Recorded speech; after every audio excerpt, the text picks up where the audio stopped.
What's up, everybody? My name's Caitlin. This is my dog, Annie Banani, and I have a really cool video for you guys today. So on my blog, I recently shared a post about exercises you can do with just the Propel Air platform from Blue-9. Well, I also have a post and a video on here showing exercises you can do with just the Blue-9 KLIMB, so I was like, okay, it's about time I combine both and show you guys some things you can do with both pieces of equipment, because just like you've seen in any of my other videos, I'm using combinations of things all the time to do different challenges for my dog, to level up an exercise. There's a lot you can do with it. So that's what I'm going to show you guys today. And then, of course, I'm going to link in the description what I just talked about, the link to the blog post about the Propel exercises, the KLIMB, the video. So if you want to check those out to really see just how much you can do with these, pieces of equipment, and just know the options are even bigger from there. There's so much more you can do with this, which makes it really great, and in my opinion, more worth the money, so that way you don't feel like you're very limited and you spend a lot of money on something that you can't do a lot with. I'm on a budget, so if I can't do a lot with it, I'm not buying it. So if you're new here, by the way, welcome to my channel. My name's Caitlin. I love sharing canine fitness, enrichment ideas, and product reviews. So if any of that sounds really fun to you, make sure to hit the subscribe button, because I share awesome content like that every single week, and I'm really excited you're here. So, Annie, you ready to get started? She's like, heck yeah. We've been doing a couple little short videos before this too, and she's like really excited. So what I have featured here today, I have two different KLIMBs just because I'm going to show you a few different things. But I have the Blue-9 KLIMB platform. This is it here. I'm going to be using, I want to give you two options. And actually, let me go ahead and I'm going to show you on the yellow KLIMB, just so you can see what we're going to be working with today, because I'm going to show you a few different things. Every KLIMB, when you get it, comes with these tall legs, right? They all come with the high legs, but you can also purchase these short legs right here, or they have these called their shore feet, and they're like little plugs that go in the top of the hole here, because the biggest thing you want is to always have this hole plugged. Like if you don't want any height from having the feet, like the short feet or the tall legs, in the bottom of it, so it's a higher platform, the best thing to do is to get these types of plugs and put them in there, because the last thing you want is your dog to be doing an exercise and their feet slips in there and it freaks them out and they never want to do it again. Or it hurts them, you know what I mean? They can actually hurt themselves. So either way is not good. If you already bought these short legs and you don't want to buy the short feet, or you don't see that you would actually use them, I honestly, all the time, depending on how I'm feeling, sometimes I'm just feeling lazy, I will actually take my short feet and put them in the front here, and that's how I plug the hole. It's kind of like a 2-for-1, but I also like using these as well. It just kind of depends, especially if you do have more than one KLIMB and you're using multiple things. Sometimes you can't always just move feet to feet, so it's nice to have other options. So that's what I wanted to at least show you, so you have options. And also, before I get started too, really cool note, I actually have a affiliate code with Blue-9, so if you want to save 20% off on your purchase, you can use code SPARKLES20. I'll put it on the screen here. It's one of the only fitness companies or canine fitness companies that I have a discount code with, so definitely take advantage of that.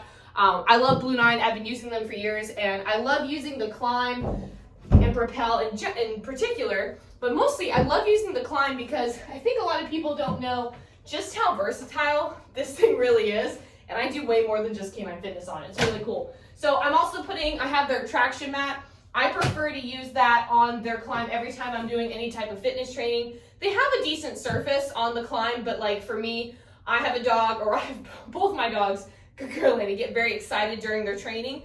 And sometimes when they get so excited, they might slide around a bit. So the traction mat helps prevent that and keep them safe. So I'm going to show you a couple different exercises you can do with both of them together. And the first tip I want to show you, because of how we're going to be using this, is when I like to add the Propel in for an exercise like front paw targeting with the KLIMB, what I actually like to do is put the KLIMB at an angle. Here, Annie, come right here. Good girl. So in order to do that, I'll take two of the legs, and this is where I like to start with like the shorter legs.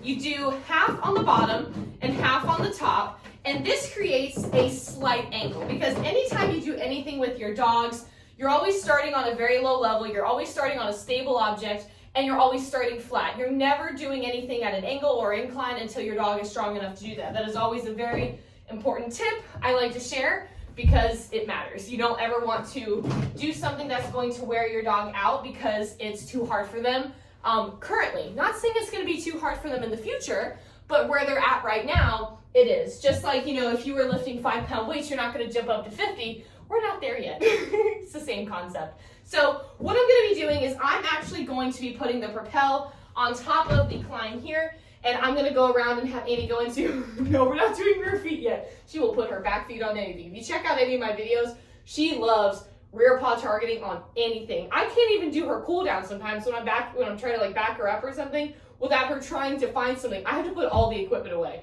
It's really kind of funny. So I'm going to toss a cookie away to just kind of reset. Annie, paws up. Yes, good girl. And what you're looking for here, proper form, is a flat back, neutral spine, front feet underneath the shoulders, back feet underneath the hips, hip distance apart.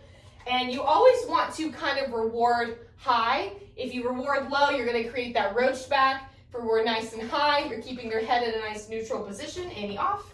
Good girl. And you're creating proper form that way to prevent any type of injury. Good girl. See, isn't that a nice stand? Good girl, go get it. So now what you can do after that is you can take these short legs off. All of these I'm going to show you kind of like slight levels up, just because they do have kind of, the potential to do so. You can take your longer legs, and instead of having that short incline, you can create a taller incline. And when you're using the Propel with like a front paw targeting, if you wanted, you could actually use like the tall legs also in the front to hold the Propel in place. I find that if I have the traction mat on with the Propel on top of like the short legs, it really doesn't go anywhere. If you don't have the traction mat, you might want to, you just have to play with it to see, but I found that it doesn't go anywhere. And especially when we go into the next one, I like having the short legs on because it prevents my dog from running into it, but we'll get to that in a second. So, here, I'm going to toss the treat just because she came in at an angle. Just so you can see, I'm going to tell you what this does now. Good girl, and you're going to pause up. No, she's like, you didn't reward me. What do you want me to do? You want me to pivot? See how she's at a steeper incline now? At this point, she is having more weight shifted back to her rear. And so she's not only shifting back, easy, pause up, you're right. She's so excited.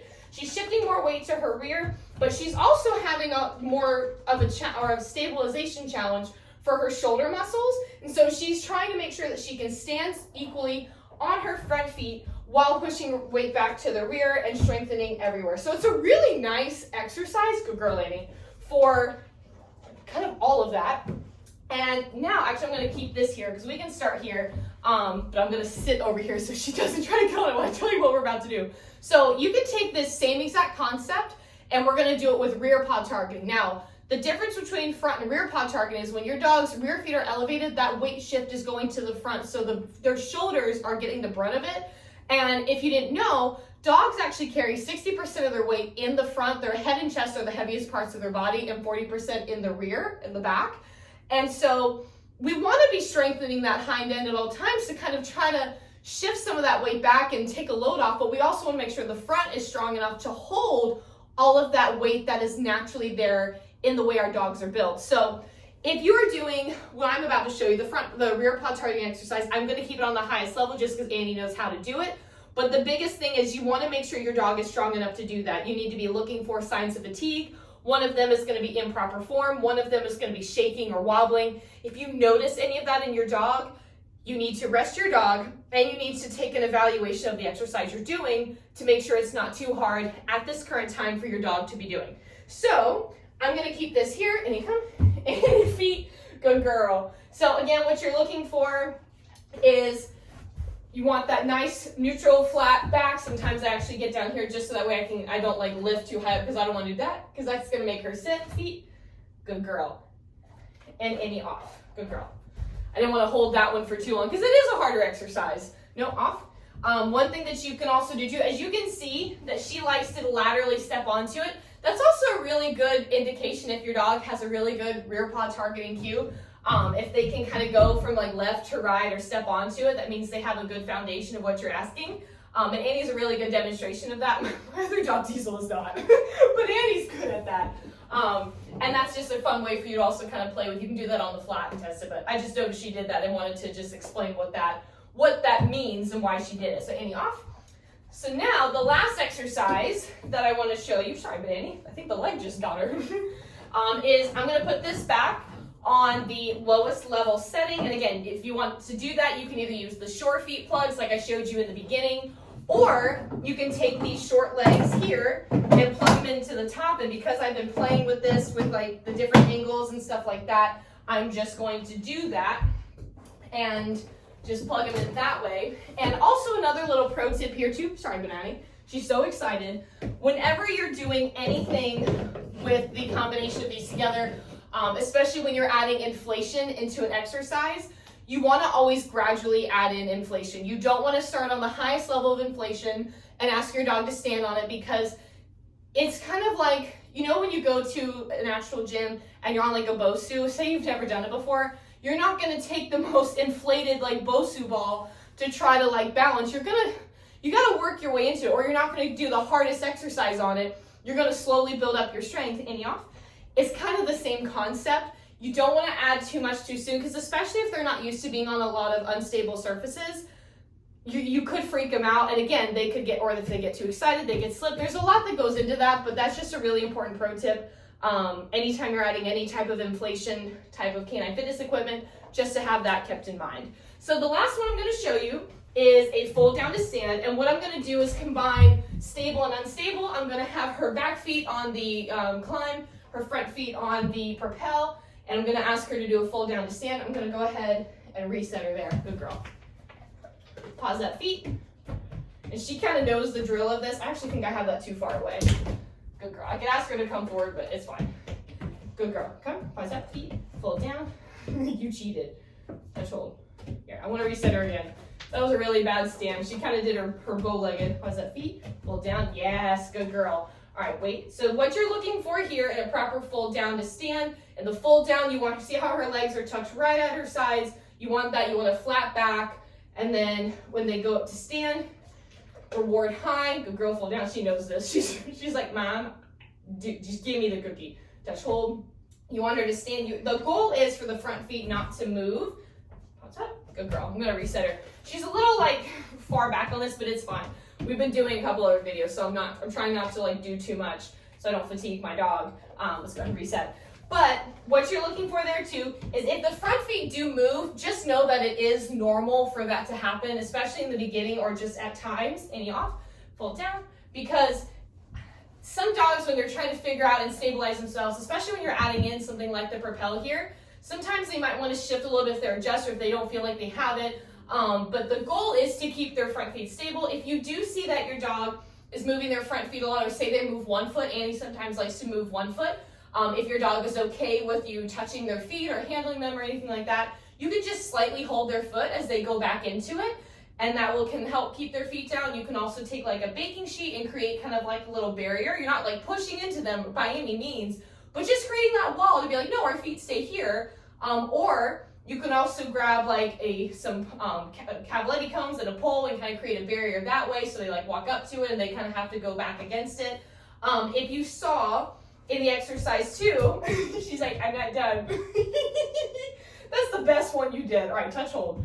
That's actually kind of a good example. I do a touch command, and the reason why I do that is because if you have a dog that likes to nibble at your fingers a lot, because you're using a food lure, eventually fold down, that's gonna kind of get to you a little bit, and it's not going to create proper form, because many times your dog is focusing on the food rather than the actual exercise. And Annie's one of those dogs, if I don't use like a targeting command or something like that, she actually will focus on the food, and she actually gets kind of wobbly. She's so focused on that and not what she's doing, she kind of loses track of where she's at. So I highly recommend teaching your dog a nose touch, chin rest. I do like a touch hold type command, touch hold, and she can hold that for whatever I ask, chin. And this comes in really handy, yes, good girl, because that allows Annie, or any dog that's like high energy, excited, to focus. Annie, come here. The treat went in a hard spot she can't reach. It allows them to focus on what you're asking them to do versus the food, because they know they're going to get the reward because they're doing what you ask. It's kind of like a really helpful thing there. It creates proper form, prevents finger nibbling. I'm going to have to help her. The treat went under my Peloton bike. I really don't want her to get hurt. Come here, Annie, Jackson. Good girl. I'm gonna put this up. She doesn't try to keep going on anymore. But it's a really helpful thing, and you can use it in multiple exercises. I love using it in the fold down to stand, but I also use it with balance training. I use it in sidestepping or pivoting. Like, there's a lot you can do with it, and it's really helpful. So I hope you guys love this video. Definitely check out my link below, or everything I've shared with like the different blog content I have about the KLIMB and Propel and other canine fitness exercises. I've got my playlist link below. And yeah, if you have any questions, let me know. And don't forget to use my discount code if you want any items from Blue-9. Definitely use it. Why not save money? Again, I said I'm on a budget. I know I'm not the only one. So I hope you guys love this video. Have a great day, and I'll see you in the next video. Bye, everybody. Bye, baby.